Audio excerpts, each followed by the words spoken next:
أعوذ بالله من الشيطان الرجيم. بسم الله الرحمن الرحيم.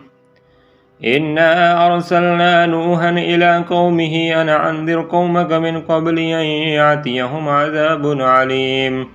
قال يا قوم إني لكم نذير مبين أن اعبدوا الله واتقوا وأطيعون يغفر لكم من ذنوبكم ويؤخركم إلى أجل مسمى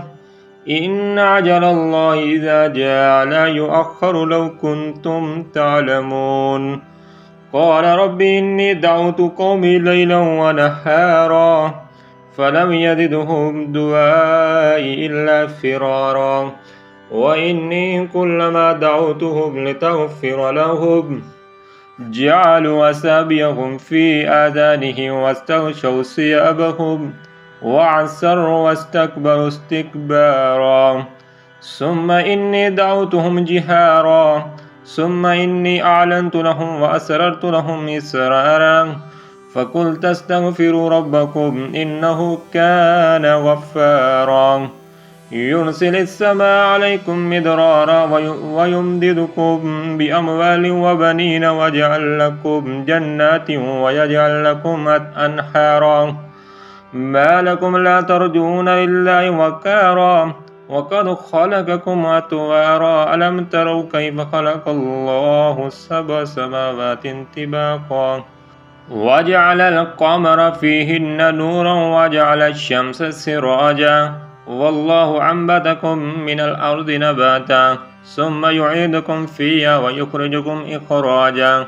والله جعل لكم الأرض بساطا لتسلكوا منها سبلا فجاجا قال نوح ربي إنهم عصوني واتبعوا من لم يزده ماله وولده إلا خسارا ومكروا مكرا كبارا وقالوا لا تذرن آلهتكم ولا تذرن ودا ولا سواعا ولا يغوث ويعوق ونسرا وقد أضلوا كثيرا ولا تزد الظالمين إلا ضلالا مما خطيئاتهم أغرقوا فأدخلوا نارا فلم يجدوا لهم من دون الله أنصارا وقال نوح رب لا تذر على الأرض من الكافرين ديارا إنك إن تذرهم يذل عبادك ولا يلد إلا فاجرا كفارا رب اغفر لي ولوالدي ولمن دخل بيتي مؤمنا وللمؤمنين والمؤمنات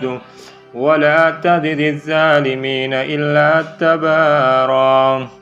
صدق الله العظيم.